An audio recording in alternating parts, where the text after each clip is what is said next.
Isso eu tenho. Puxar a camisa para baixo, porque cola me sufoca. Mas é uma outra coisa. Aí é outra coisa, aí é gosto. Te incomoda. É que me incomoda. Se me sufocar, por isso que eu não gosto de gravar. Oi, pessoal! Tudo bem? Nós estamos começando aqui uma live, vamos esperar o pessoal chegar. Então a gente vai esperando as pessoas chegarem. Vocês me dizem se o som tá tudo bem, que a gente está com o ar-condicionado ligado e a gente não vai ligar o microfone, que é para a gente poder,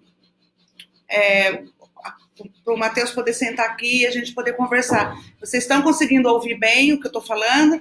Vocês preferem que eu desligue esse ar que está aqui? Como que tá? Escrevam aí para mim.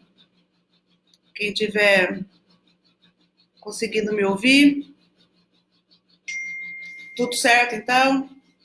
Então tá bom. Então eu vou desligar aqui.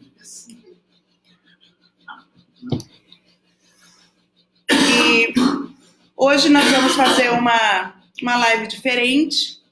Nós vamos dividir em 2 pedaços. Primeiro pedaço, nós vamos conversar um pouco, eu e meu irmão, com vocês. E no segundo pedaço, eu vou responder algumas perguntas que vocês possivelmente colocaram. Tem algumas que a gente não conseguiu selecionar todas.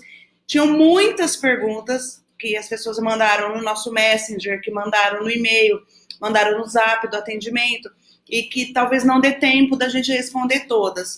E aí a gente seleciona e eu respondo depois de uma outra forma, tá? E algumas que possivelmente possam aparecer ao longo da nossa conversa, que vocês queiram saber um pouquinho mais da gente, do meu irmão Matheus, e da vida e das nossas coisas que nós vivemos, tá bem? Então nós estamos aqui hoje juntos. Para mim é muito legal esse momento, porque a gente vai fazer uma coisa bem informal, porque o que a gente aprendeu na vida é tirar humor das coisas que acontecem com a gente, e a gente sempre morre de dar risada, no sentido de qualidade de vida mesmo, das experiências que nós tivemos na vida. Então, é isso que a gente vai fazer hoje nessa live com vocês, e deixar a nossa vida um pouco mais pública, da porta para dentro, que é o nome que a gente está dando para esse pacote de coisas que nós estamos fazendo. Nós estamos trabalhando num documentário sobre o autismo da porta para dentro, que é um documentário que se chama Quem Sou Eu, e tem aí um monte de coisa acontecendo junto, e eu não podia deixar de contar para vocês que nós trabalhamos juntos, eu e meu irmão, e temos algumas coisas interessantes para contar para vocês do TEA da porta para dentro, tá bem? Então, já tem bastante gente entrando. Eu vou pedir para o Matheus desligar o ar, Tetê, eu acho que é melhor. Nós vamos desligar o ar, porque eu acho que está concorrendo comigo. Aí, acho que agora vai ficar mais legal para a gente poder conversar. Vocês, vamos deixar, escrevam algumas perguntas que vocês tiverem e que eu vou lendo depois. A gente vai subindo e a gente vai discutindo e respondendo algumas perguntas, tá bem? Eu sou Maria Elisa Fonseca e eu estou com vocês hoje da porta para dentro. Vou chamar aqui o meu irmão Matheus, que vai sentar aqui do meu lado, para a gente conversar um pouquinho com todo mundo que está aí do lado de lá.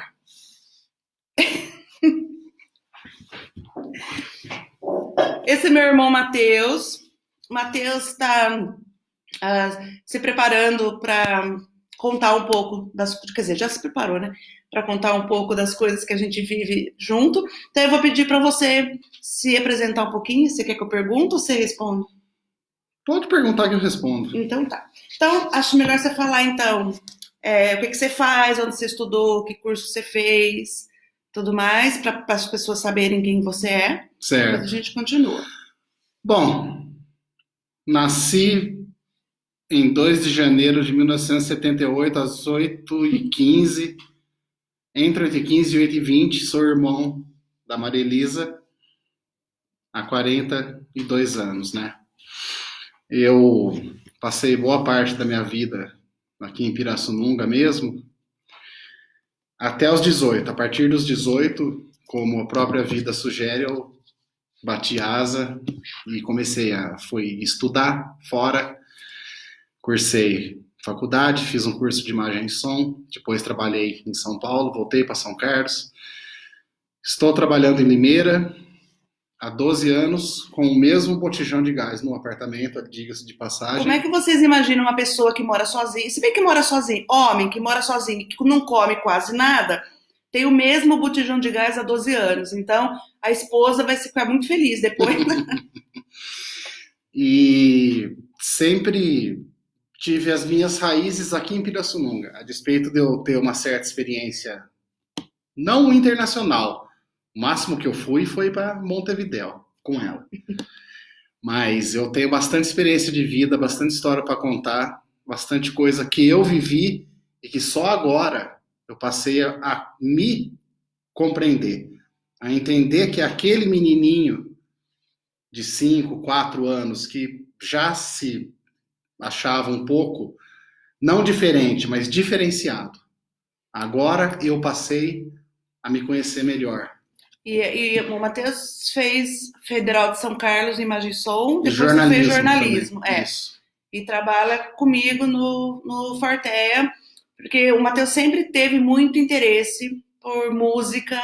Na verdade, eu acho que sempre foi tenho certeza que sempre foi um hiperfoco de mexer com essas coisas ligadas à música, que acho que é legal você contar um pouquinho também da sua história. Matheus, com quantos anos você começou a ler? 3. Com 3 anos. 3, 4 anos. Era um leitor fluente, era uma criança que falava muito bem, nunca deu trabalho para articular sons. Era um menino que justificava as coisas que a gente queria conversar, era chato pra caramba, porque a gente queria falar com ele. Ele respondia em 500 mil palavras, quando ele podia falar só sim ou não. Então, não era muito conciso. Ainda não é. Ainda se a gente vai conversar com ele, ele tem essa coisa de ficar falando muito, justificando muito, escolhendo palavras muito perfeitas, né?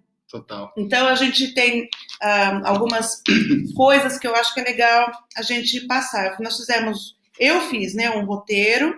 Vocês sabem que uma prática baseada em evidência é o script, para a pessoa não se perder. O Matheus trabalha muito bem com previsibilidade. O que não é previsto, você não gosta, né? Se perde um pouco na imprevisibilidade. Eu gosto de ter um certo controle sobre as coisas. Esse controle faz parte desse tipo de pensamento, né, gente? Então, a gente sabe como que é.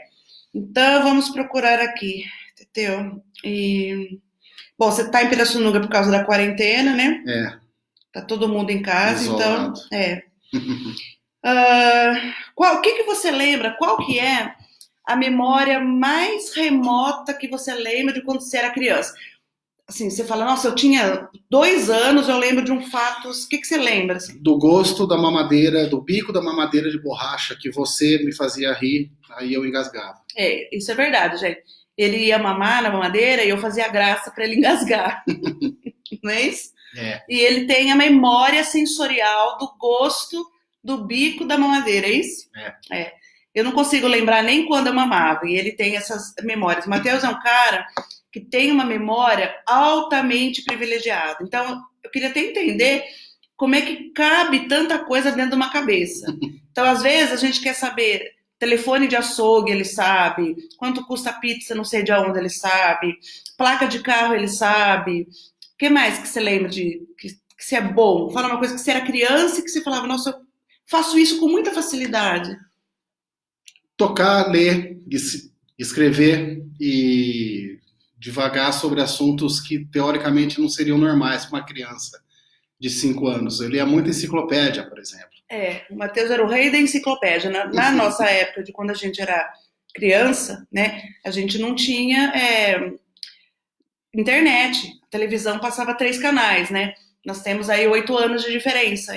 Eu sou mais velha, 8 anos. E eu lembro que o Matheus passava dias e dias lendo enciclopédia com interesse numa coisa específica. O que você lembra? Que você gostava muito? Animais. E posso contar? Pode, claro. Vou contar, gente, porque nós precisamos aprender a tirar proveito do que nós vivemos. Isso não é um problema, isso não é um defeito. Na nossa vida, naquela época, quando o Matheus tinha 3 anos de idade, 4 anos de idade, eu tinha 12 anos de idade, eu achava o máximo ele recortar as aves. E ele sabia os nomes científicos das aves, e ele tinha uma brincadeira muito peculiar quando brincava com os animais. Conta. Além de voar com o passarinho? Voar com o passarinho, assim, põe rabo. Emular um rabo. Ele com cinto. Ele pegava uns cintos da casa da minha mãe. Oi, mãe, dá um beijo pra mãe e pro pai.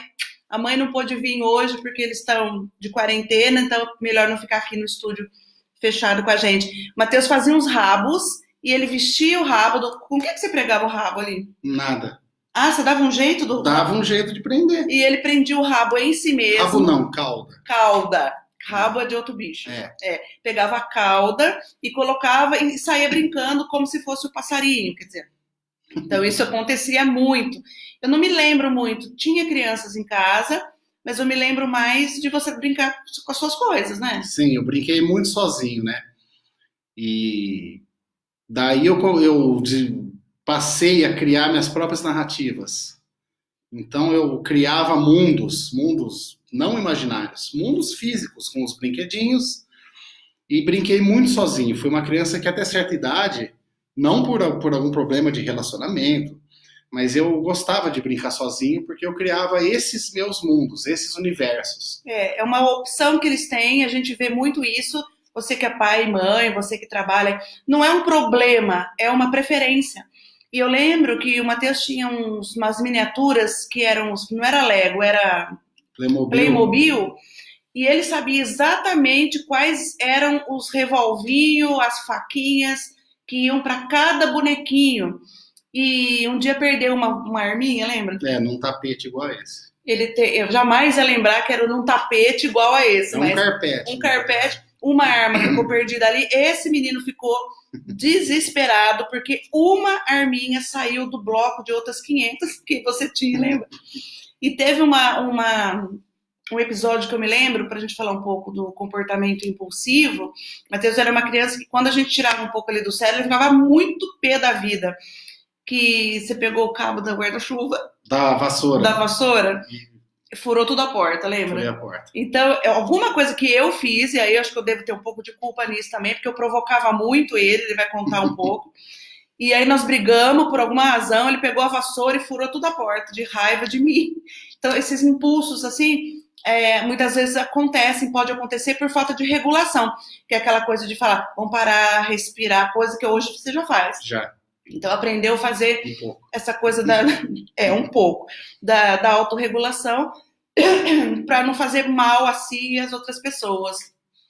Então, a gente conviveu com uma criança que foi durante muito tempo considerada genial pelas altas habilidades, com algumas baixas de habilidades sociais, alguns desvios sensoriais. O que você acha hoje dessa coisa sensorial? Porque hoje você sabe o que é. O que você acha que é diferente na parte de sensações, assim? Como assim?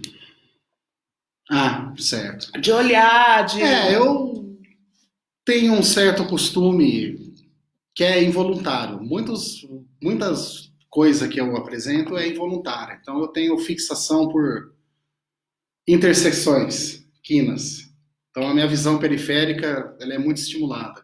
Tanto que eu agora, por exemplo, eu estou olhando muito mais a plataforma, às vezes, do que a própria câmera. Mesmo porque também eu sempre trabalhei por trás das câmeras. Então aqui não deixa de ser uma novidade para mim, né? De manter o foco ali. E o visual social pega um pouco por esse lado, né? De ter que olhar diretamente para as pessoas. Então a facilidade que ele está querendo dizer, a gente chama isso de olhar lateralizado. Eles conseguem perceber o que está acontecendo aqui sem olhar, não é isso?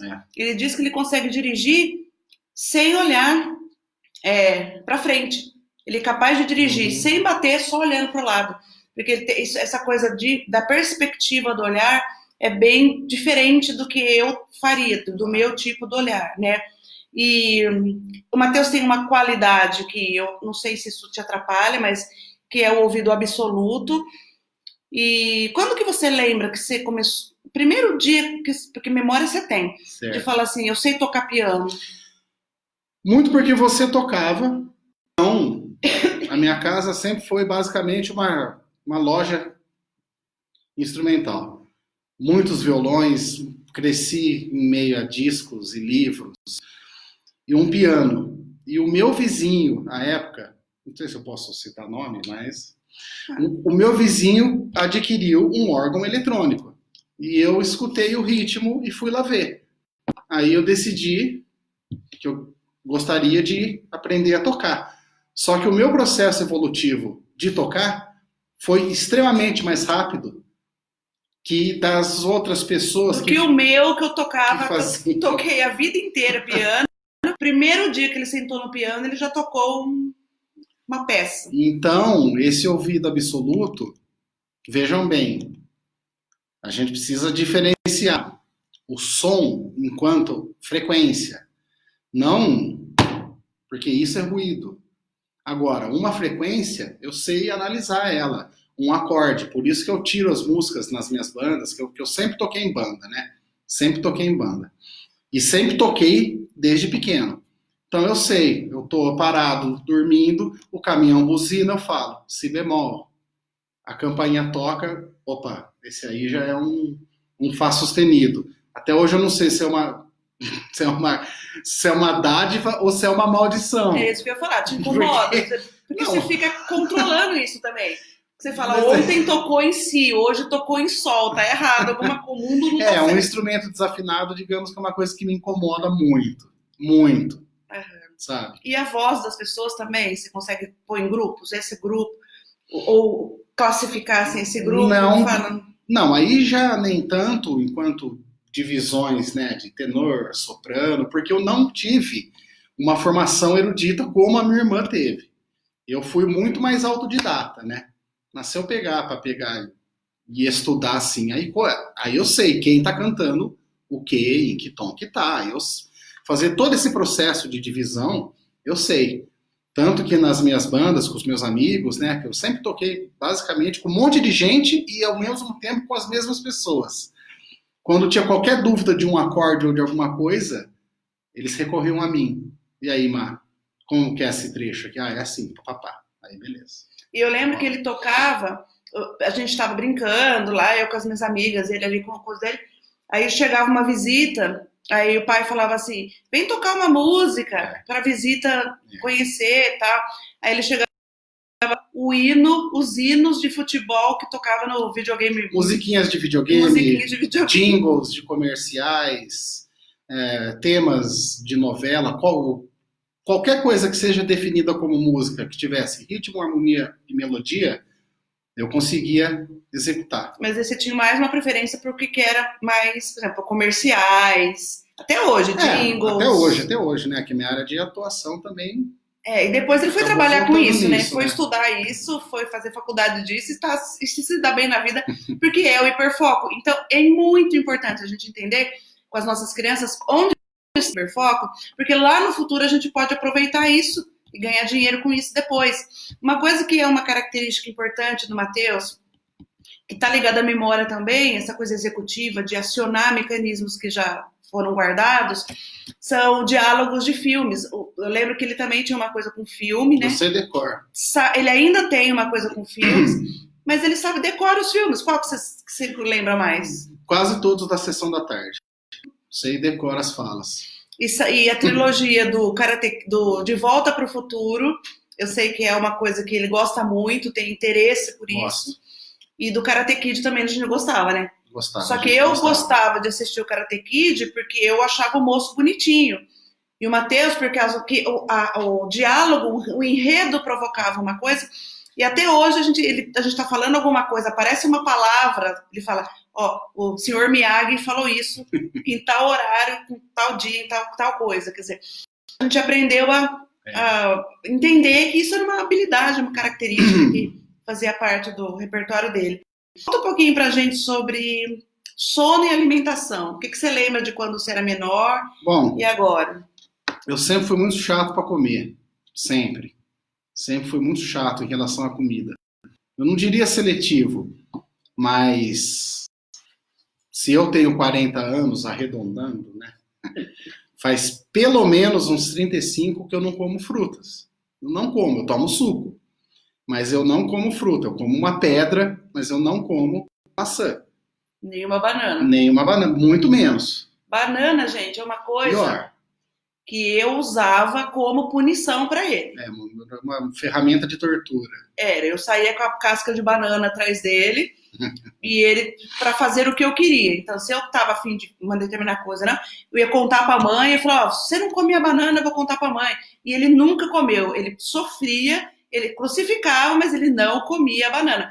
E até hoje eu lembro cheiros, tinha uma coisa com cheiro de laranja, cheiro de fruta, lembra? Me incomodava. Incomodava muito. Incomodava muito. E comida, acho que hoje o queijo ralado, que é uma habilidade, porque não dá, é todo mundo que suporta comer queijo ralado. E o Teteu come qualquer comida com queijo ralado. Então, inclusive a pedra que eu citei anteriormente. O queijo ralado faz parte do em prato. relação que você tinha citado sono, eu nunca dormi. Eu sempre tive dificuldade para dormir. Porque a minha cabeça nunca desligou. Nunca desligou. Então, parece até um pleonasmo, uma redundância. Mas para eu dormir, eu tenho que estar com sono. Não tem jeito. Não adianta. É diferente do meu pai. O pai, se você falar, seu Moacir, dorme? Ele dorme. O meu pai dormiu fazendo tratamento de canal, gente. E eu durmo à base de remédios faz anos. Faz anos. Então, desde pequeno, eu tenho essa dificuldade em desligar, às vezes, as coisas ou deixar fluir, sabe? Hoje em dia, eu consigo. Bom, se meu carro tá com o farol quebrado, se eu esqueci de fazer alguma coisa no texto, eu já levantei à noite para arrumar uma vírgula de um texto, porque aquilo iria me incomodar. Eu poderia perfeitamente acordar no dia seguinte, ir lá e consertar a vírgula, mas não. Eu tenho que levantar, ir lá e arrumar a vírgula. Eu me lembro que eu tava lá ainda, morava junto com a minha mãe, e ele tinha o quarto dele, eu tinha o meu quarto e meus pais no quarto deles. E eu lembro que ele falava assim: mãe, posso parar de pensar? Exatamente. A mãe falava: pode parar de pensar. E fechar o zoinho para dormir. Posso também fechar o zoinho? Aí a mãe lá do quarto gritava: pode, como se precisasse de um comando que não fosse neurológico para dormir, é alguém mandando dormir. Ele falava: então tá bom, então agora eu vou dormir.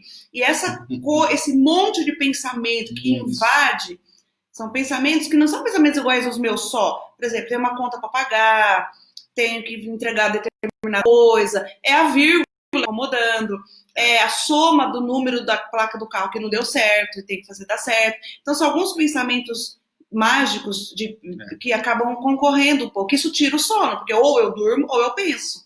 Né? Eu não consigo fazer as duas coisas ao mesmo tempo. Você lembra uma vez que você ficou que você achou que estava com apendicite? Sim. Conta para o povo. Eu creio que vi numa reportagem do Fantástico alguma coisa, ou minha mãe comentou, sobre apendicite. E como a minha mãe trabalhava e eu ficava muito tempo sozinho, daí também advém o fato de eu brincar muito sozinho, ficava na casa da minha avó, então com um quintal enorme, cheio de bicho. Eu, talvez pela carência de falar com alguém, ou mais especificamente com a mãe, eu pus na minha cabeça que eu tinha apendicite. E eu sentia as dores. Mas quantos anos você tinha? Apêndice. Eu tinha 5 anos. 6 anos. E ele ligou pra minha mãe e falou: mãe, eu tô com apendicite. Aí, não tinha muito assunto. Então, para ter o que conversar, trazia esse tipo de assunto. A mãe falou: não tá não, Matheus. Ele falou: não, eu tô com apendicite. Enfiou na cabeça e discutia cientificamente o que era apendicite, onde estava o apêndice, lembra? Ah, meu Deus. Essas coisas, gente, acontecem muito frequentemente em muitos lugares, em muitas famílias. E a criança passa a ser uma criança diferenciada, porque o Matheus nunca deu trabalho na escola, então a gente podia falar um pouquinho da escola também. Claro. Nunca teve um problema na escola, sempre foi um aluno excepcional na escola, com exceção de uma coisa, que depois eu vou contar, vou dedar, para todo mundo. Então, não era uma criança que dava trabalho, ao contrário, ele se destacava pelas altas habilidades que ele tinha, em detrimento de algumas outras coisas. Isso passa como esquisitice de Matheus. E que negócio de bullying? Como que é? Você teve bullying? Lembra disso? Eu sou bullying. Não falei isso pra ninguém. Agora talvez esteja falando não sei quantos usuários estão online. 93 pessoas, mas eu vou confessar, eu sofri bullying, porque eu era o protótipo do nerd. Do nerd, O CDF. Eu usava óculos, eu era um cara estranho, sabe? Eu tocava bem, então falavam, ó o pianista aí, qualquer coisinha no colégio, toca brasileirinho. A frase que eu mais ouvi na minha vida é, toca brasileirinho, toca brasileirinha. Então, esse bullying eu sofri a ponto de fazer propositalmente mais bagunça, virar o bagunça, para tirar nota vermelha em comportamento, e eu errava de propósito as provas. Você lembra que você tirava B e C para não tirar A? Exatamente, é o que eu estou falando. Eu somava os pontos, e quando eu via que dava B, eu começava a errar de propósito, que era para não tirar A, porque era o gênio, era o menino prodígio. E isso era uma coisa que começou a me incomodar, ao ponto que chegou uma hora, depois que eu estudei música em São Paulo, que eu com 14 anos, 13, eu queria jogar futebol, eu não queria tocar brasileirinho. Aí eu parei de tocar. Ele falou, não vou tocar mais, não toco mais. E não toquei mais. Só que, como tá no gene, eu costumo dizer que muitas pessoas me perguntam se a música é a minha paixão. Não é. A minha paixão é ela. É o meu sobrinho, é o Corinthians. A música tá no DNA espiritual. É como respirar. Eu parei de tocar, eu queria fazer coisas, entre aspas, normais de um adolescente. Tanto que quando eu voltei a tocar, também eu não queria tocar o teclado. Porque as meninas não olham para o tecladista, as meninas olham para o guitarrista. Então eu olhava para os vocalistas. Eu aprendi a guitarra sozinho, o violão sozinho. Claro que não chega nem aos pés, eu arranho, basicamente, né? Mas eu precisei cair em mim e falar, não, meu instrumento é o teclado, é o órgão mesmo. João, também te amo. Os amigos do Teteu aqui assistindo a live. Vocês contam se é verdade ou se é mentira. Não, é verdade.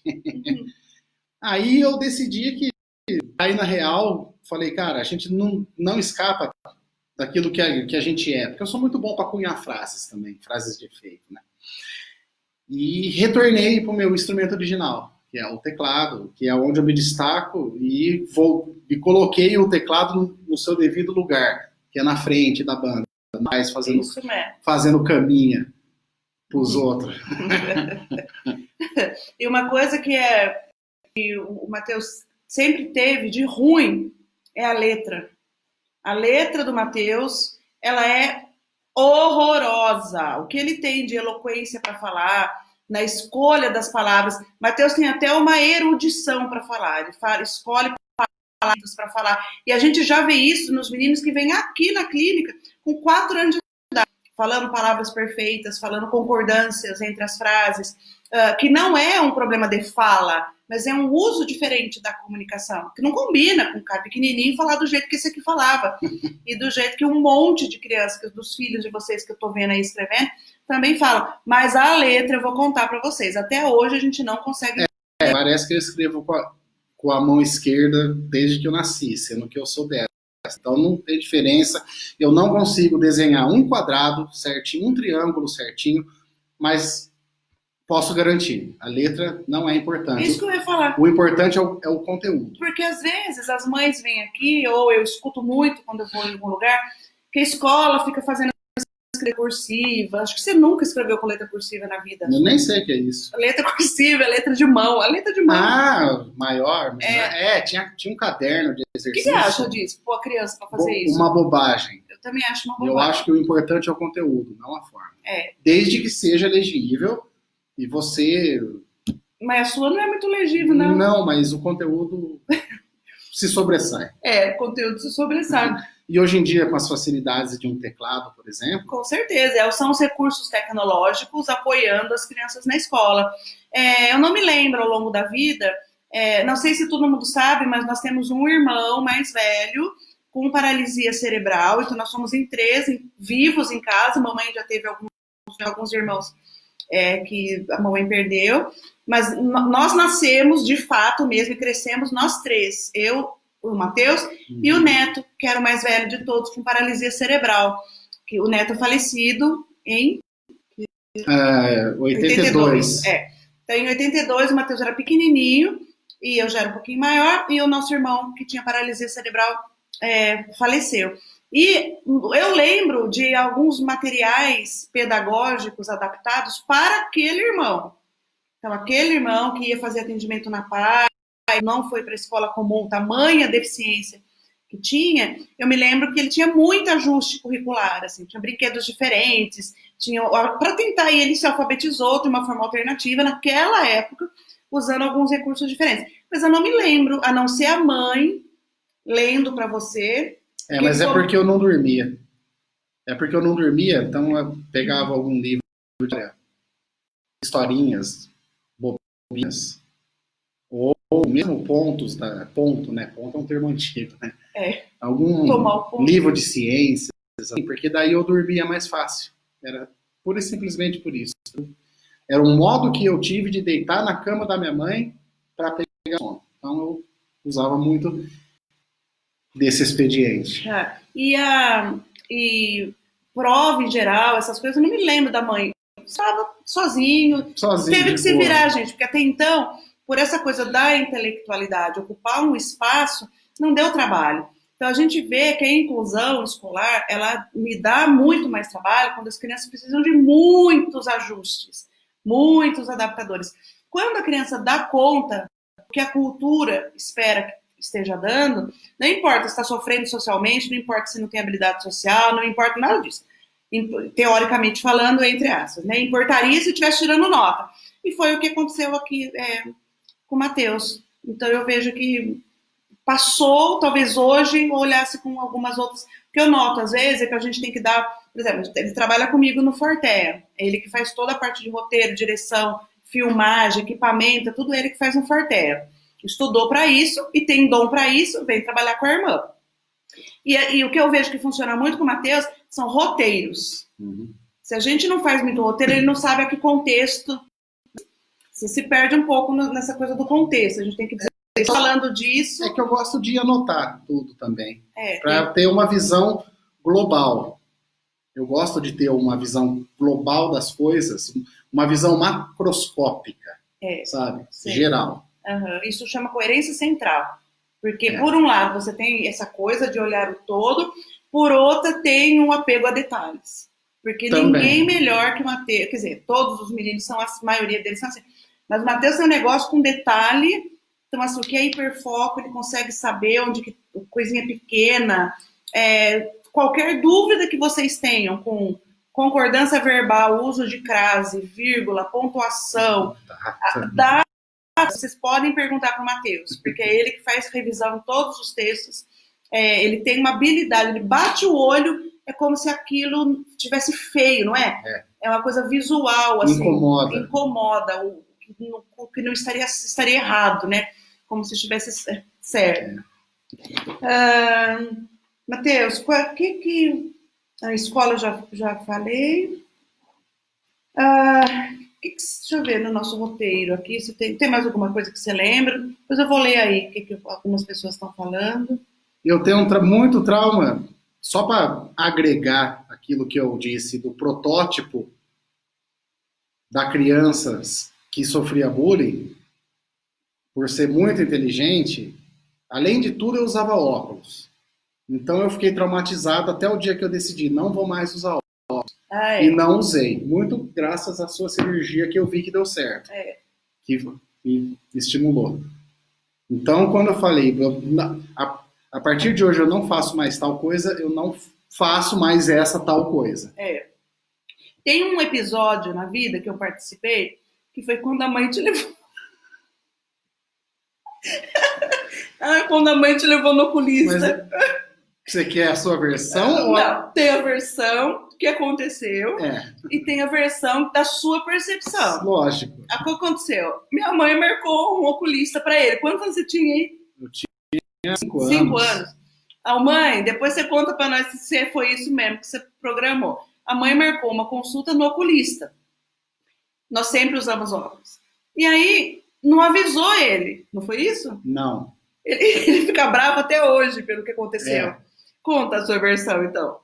Estava na casa da minha avó, como sempre, porque minha mãe trabalhava na delegacia de ensino e o pai trabalhava no Banco do Brasil. Então, eles tinham um horário, até às 5. Tanto que a primeira hora que eu aprendi a ver era 5, porque era o horário que a mãe chegava. E eu estava lendo um gibi do Bolinha, e a mãe chegou, eu mostrava as letras, tapava, ó, agora fica Nhá, agora fica Bó, os personagens. Entramos no carro, chegamos, uma escadaria gigantesca, que eu nunca fui um cara muito alto, ainda mais com 5 anos de idade, vocês já devem imaginar. A hora que eu adentro, parecia um laboratório da NASA, milhões de aparelhos, parecia uma sala de tortura medieval. Mas era um oculista. Era um oculista, mas para mim aquilo lá era uma coisa absurda, era uma coisa que eu vou ser operado, eles vão tirar o meu cérebro daqui. E eu desci correndo, descambado, e fui parar perto do cemitério. Ele correndo. Fugiu, gente. Fugi mesmo. Ele fugiu, olha a noção de perigo, atravessou a rua, vazou pela avenida, foi parar do outro lado com medo, porque é imprevisibilidade. Então, a mãe não contou para ele que ia justamente com medo, de falar, e se ele ficar com medo? Eu acho que é isso, mãe, não lembro, mãe. Mas talvez, se tivesse preparado, eu não ia ter sentido. Você acha Por quê? Porque o tio Toninho tinha um consultório de dentista. E não me assustava brocas, essas coisas. Mas aquele oculista com aquele parecia um grande colisor de hadrons. Essas coisas tecnológicas de filme de ficção científica. O que uma criança vai pensar?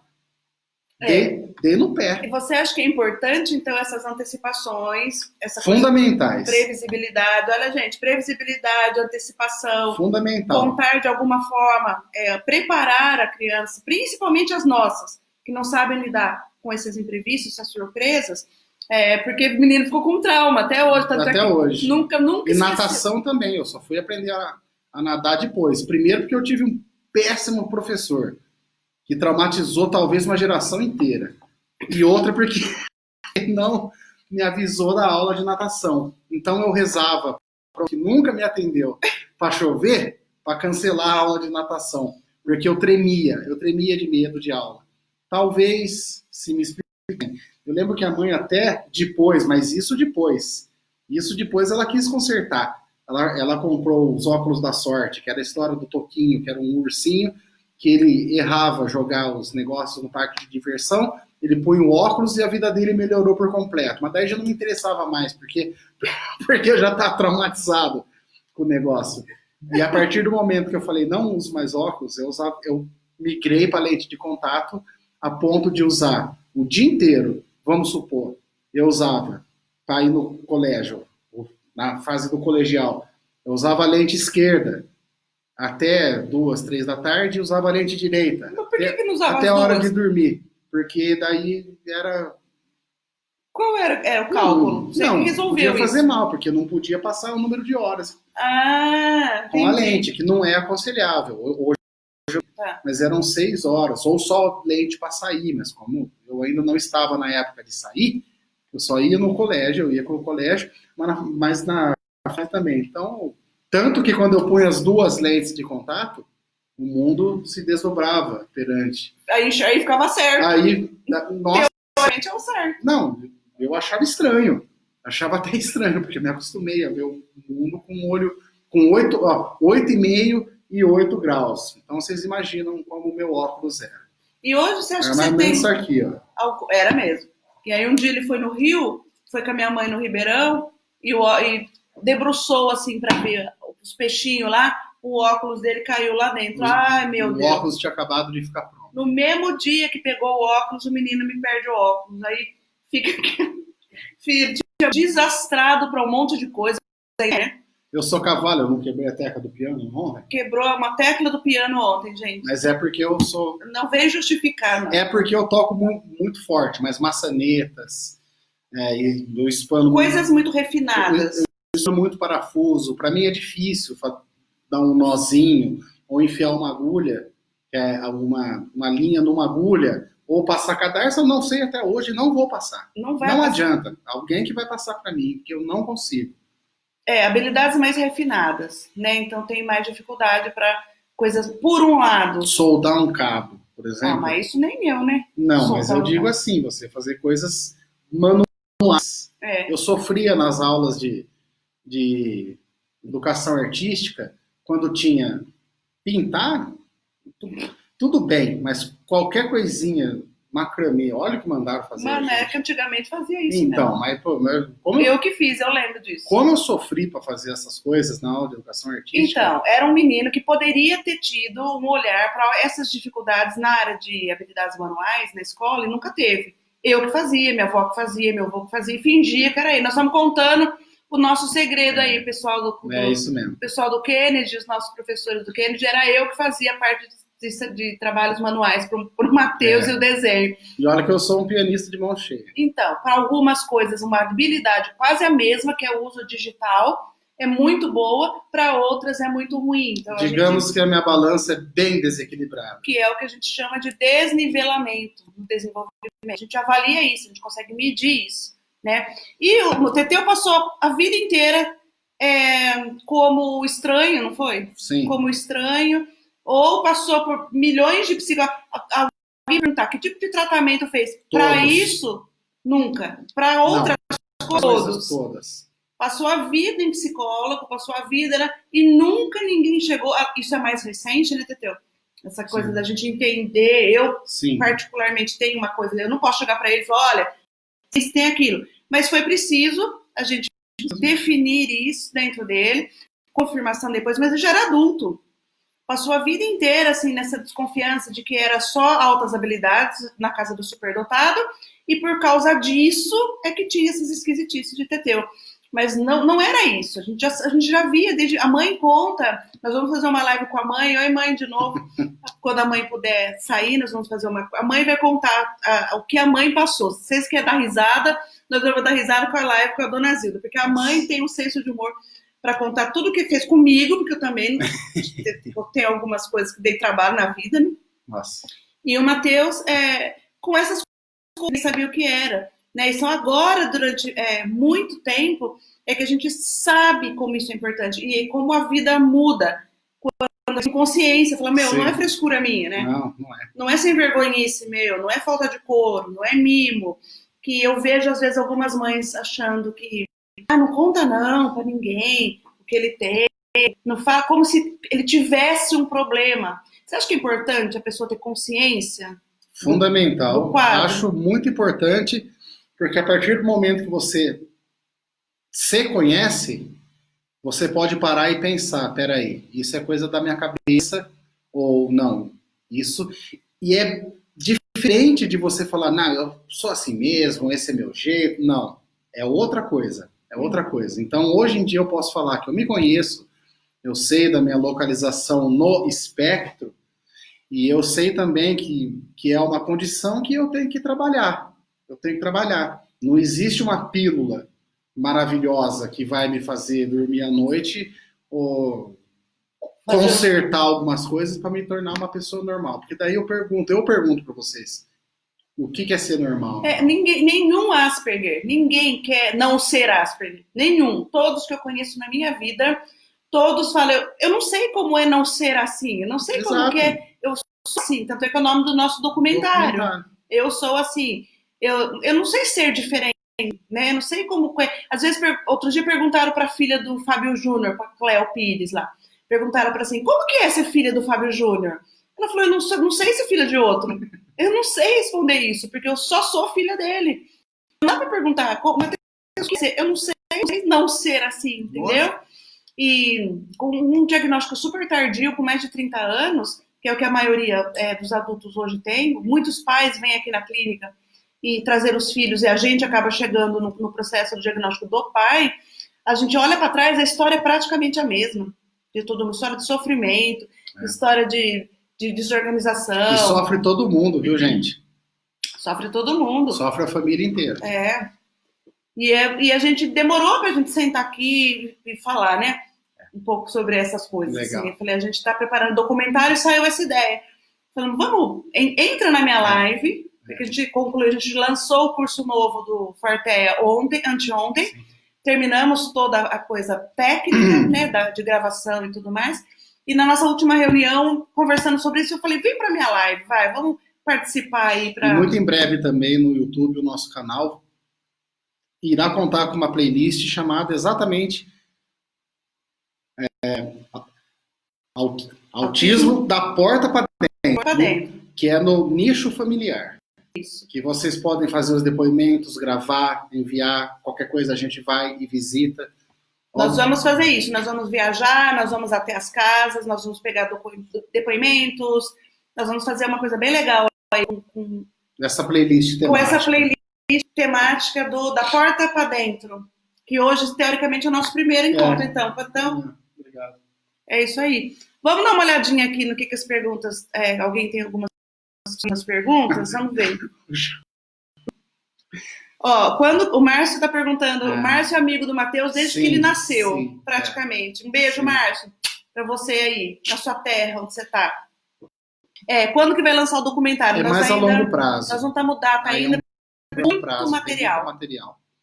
A gente precisa ainda gerenciar mais os conteúdos que já estão sendo produzidos. Então, é um projeto um pouquinho mais longo prazo.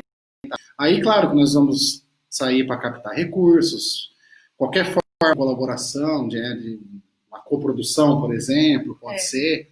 Aí já entra também na minha área de experiência de audiovisual, né?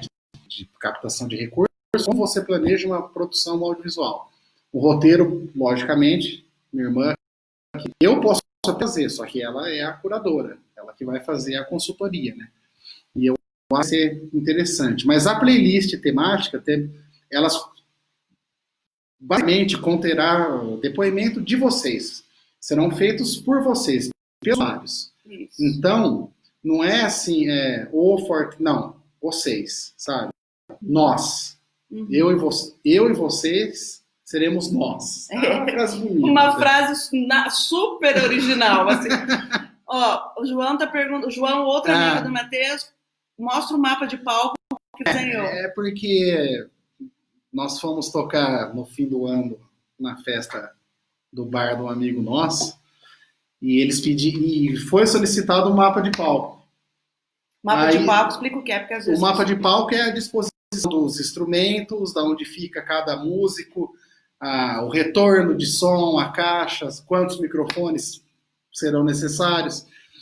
E eu fiz, só que ao invés de eu pegar as figuras e montar, eu peguei o paintbrush, montei um quadrado e ficou uma beleza, tanto que eles me sacaneiam até hoje. Não, deve ter ficado horroroso. Horroroso. Se quiser eu te mando. Depois a gente põe a foto A gente vai pôr a foto aí. Mas depois. É que pediram uma certa urgência. Lógico, se eu soubesse manipular imagens digitais, eu faria um mapa de palco 3D. Mas é uma pegadinha. Uma pegadinha do João pro Matheus, mas ele entendeu o espírito, viu, João? Ele entendeu que foi uma brincadeira aí. Porque às vezes tem um pouco disso. Ele acha que é sério. Daí a gente responde, a gente tá conversando no WhatsApp, por exemplo, eu falo uma piada. Ele não entende direito, ele liga pra mim pra perguntar se eu falei sério ou se eu tava brincando. Ó, Matheus, se você desenha bem. Não. Nem a letra. Um quadrado. Não sabe nenhuma bolinha. Ele desenhou, o primeiro desenho que ele menino dentro do saco. Foi um menino dentro do saco. O que era? Nós estávamos na praia, tinha um beliche assim, lembra? Lembro. E eu tava chovendo, ele pegou um pedaço de papel, fez duas bolas assim. Aí ele mostrou pra mim, ele falou, olha o que eu desenhei. Aí eu falei, o que é isso? Eu fiquei 2 horas tentando descobrir. Aí ele falou assim, é um menino dentro de um saco. É lógico. E ele até hoje tem... semiótica, gente, básica, ícones. Ele tem na cabeça o menino dentro do saco até hoje. É muito engraçado. Depois, quem mais? Manuais. A Tatiana estudou comigo. A Tati também de escola. A Tati deve lembrar. A Tati fez uma... Eu sei que a Tati é boa em trabalhar. Tem alguns comentários. Concordo, João. O Joãozinho mandando cá. Tá, algumas pessoas perguntando da família, se a família ajuda, como que é? O que você acha? Oi? Que a família ajuda. A família ajuda no processo. Ajuda, mas tem que começar a ajudar desde cedo. Porque senão, você vai ser taxado de louquinho. Ah, é assim mesmo, ele é meio maluquinho mesmo, sabe? Menino maluquinho. Isso mesmo. Então, não, precisa precocemente. À época, creio eu, que não havia ainda todo esse desenvolvimento Não havia. da condição de Asperger. Não. E outra, nós crescemos, eu digo, a minha geração, com aquele famoso comercial autista assim. Então, essa imagem que tem do autismo que é o grau forte. Mas não, o espectro, por isso que esse espectro, você tem os extremos. Extremos. Então, tem que tirar um pouco esse que tem um pouco aí para respeitar, buscar as informações corretas, para daí você respeitar. Aí você consegue a inclusão. Porque você que é pai e mãe, tem filho, tá com qualquer coisa diferente, ou tá com cara de Asperger, tá com cara de autismo, corre para ver isso quanto antes. Hoje a gente tem diagnóstico de autismo em bebês, para a gente já prevenir uma vida com problemas secundários e levar para a intervenção, proporcionar lazer. O que foi? Você está lendo alguma coisa? Não, eu lembrei um negócio. E interesses que aparecem diferentes. O Matheus também gostou de dinossauro, o Matheus também gostou de propaganda, o Matheus também gostava de miniatura, de nome científico de peixes. Agora o hiperfoco. Ele sabe até hoje o nome dos peixes. E agora coisa de astronomia, mundo. Como é que você gosta dessas coisas? Eu gosto, sou fascinado. Eu passei a ficar fascinado. Desde pequeno eu era, mas agora, de uns anos para cá, eu passei a debulhar tudo relativo à cosmologia, física quântica, buraco negro, relatividade, sabe? Essas coisas malucas aí. Por quê? Porque são coisas que me fascinam.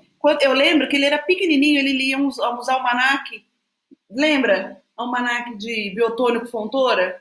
Tinha uns almanacs que antigamente tinha Sadol, Biotônico Fontoura. Ele lia e fazia todas aquelas coisas na cabeça, assim, de palavra cruzada, sabia o que faltava.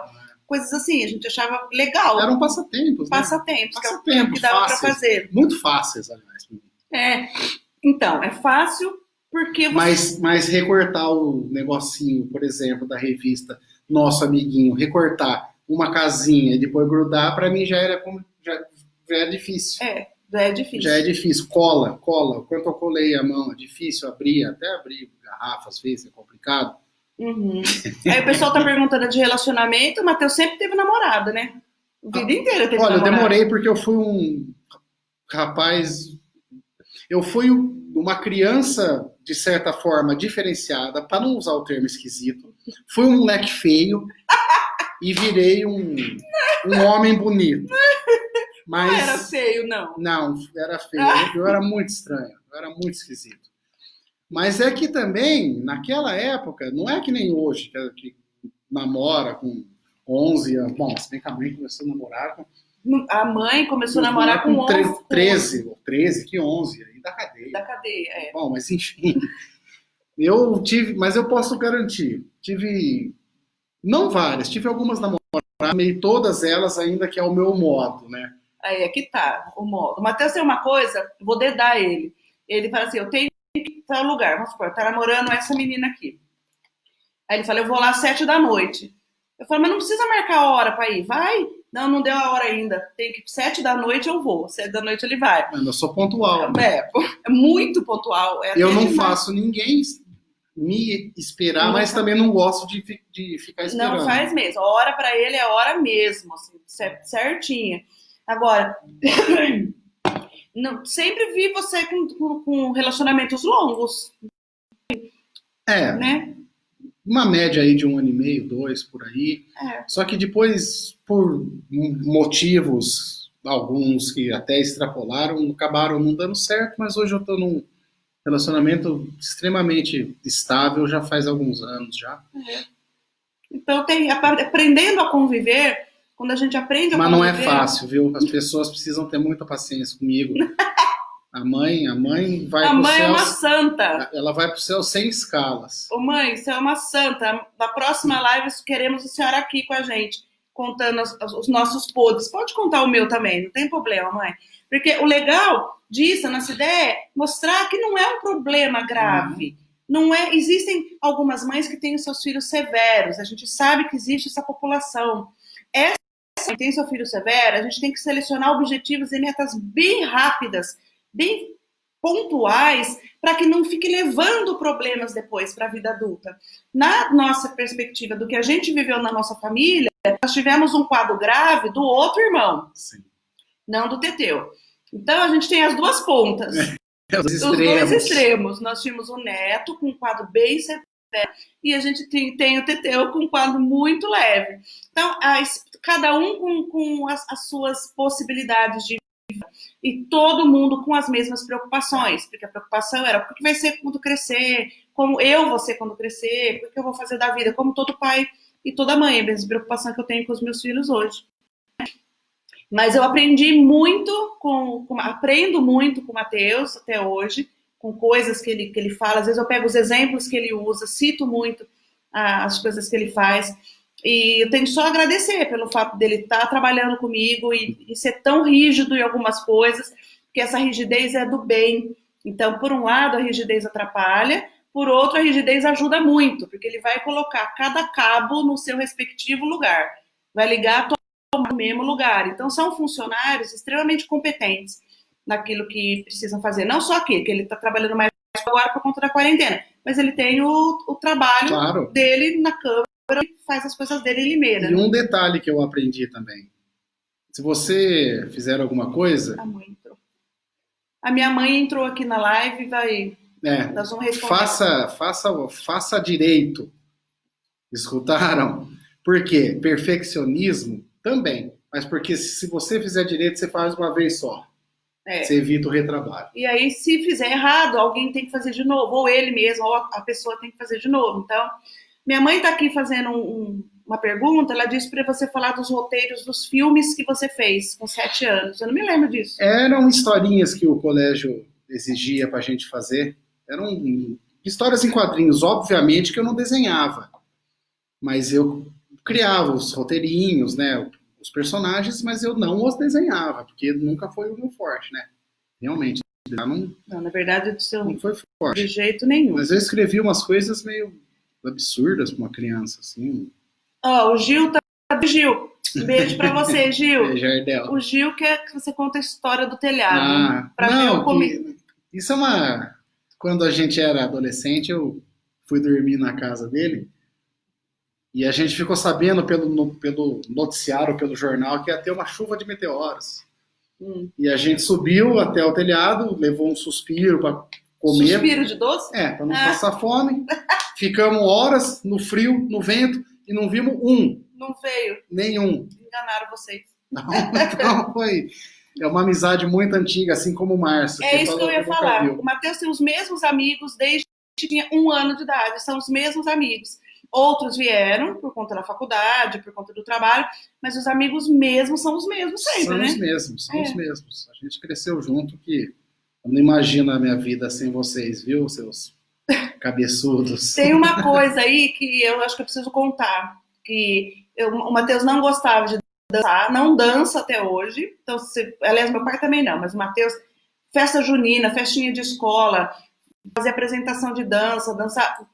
Nunca gostou disso. Minha mãe, uma vez, só conseguiu fazer metade de um bigode na festa junina, porque ele não deixou nem por roupa se fantasiar. Se você pegar as minhas fotos de criança até mais ou menos uns 8 anos, eu tô com uma cara de felicidade nítida. Nunca gostou de foto também. Agora, recentemente, é que tá mais aberto. E tem um lapso na minha vida de fotografia. Um gap, mais ou menos dos 9, 10 anos até uns 20. Você não acha foto minha, a não ser as do colégio. Mas em álbum eu fugia de câmera. E não olhava direito. Quando vinha fazer uma foto, ele olhava para lá e todo mundo olhando para a câmera. Que também é bem comum a gente ver, porque foto é social, né? Foto é uma exposição social. Para eu conseguir pôr ele aqui, na primeira ele topou. Desde a primeira vez que a gente falou, eu falei, vamos qualquer dia entrar numa live aí pra gente conversar com as pessoas, né? Isso faz parte do documentário do Eu Sou Assim. Teremos outras divididas por temas, com a participação dos meus pais. a gente já está entrando no nosso último minuto. A gente respondeu já algumas perguntas que as pessoas colocaram. Aquelas que vou abrir uma outra live para responder, não vou dar conta, nós não vamos dar conta de responder o que as pessoas mandaram no Insta e na campanha que a gente fez. Não deu tempo. E a gente tem um horário para encerrar, porque é um saco ficar assistindo coisa muito comprida, né? Então, e ele sabe que está numa contagem regressiva aqui que vai fechar às 19 horas a live. Então, dá para ser um pouco flexível, mas... E outra, ela fica salva, né? Ela fica salva, o pessoal pode assistir de novo, quem quiser ver.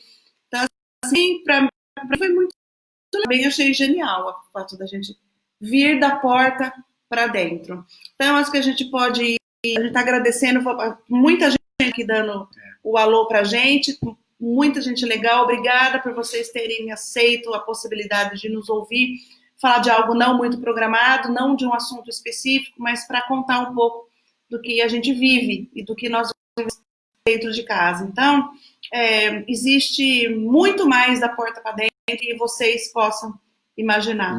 Então, a gente vai parando aqui. Quero dar um abraço e um agradecimento a todo mundo que viu. Um beijo para a mamãe que está aí. Vamos dar um beijo para a mãe. Ó. Beijo, mamãe. Ó, dentro do espectro. Aqui. No espectro, com muito orgulho. People are strangers. As pessoas podem ser estranhas e assim ficar bem, viver, ter qualidade de vida, ser produtivo, independente e feliz. E o que a gente mais faz é dar risada junto. Porque a gente ri o tempo inteiro de ser assim. Né? Um beijo para todo mundo. Fiquem bem. Entrem no www.fortea.br, que nós um curso de práticas baseadas em evidência prévia já está lá. A gente fala de cada uma dessas práticas que a gente usa mais no ensino estruturado. Começa a aula mesmo dia 15 de maio, mas até o dia 4 de maio a pré-venda está lá com descontão para quem quiser entrar. Já dá para ver as 2 primeiras aulas de apresentação e a aula 1 já está liberado para quem quiser assistir de graça. Se comprar depois, passa para frente lá e compra o curso. Se não quiser, assiste a aula 1 e já vai entender um pouco do que a gente quer, tá bem? .fortea.com.br. Beijo para vocês, eu vou encerrar a transmissão. Um beijo para o pessoal do Fortea que está na técnica, que está monitorando aí. E estamos aqui. Bom sábado, bom domingo, bom feriado. A gente volta a combinar já já. Quer falar alguma coisa? Muito obrigado. Então, um beijo. Tchau.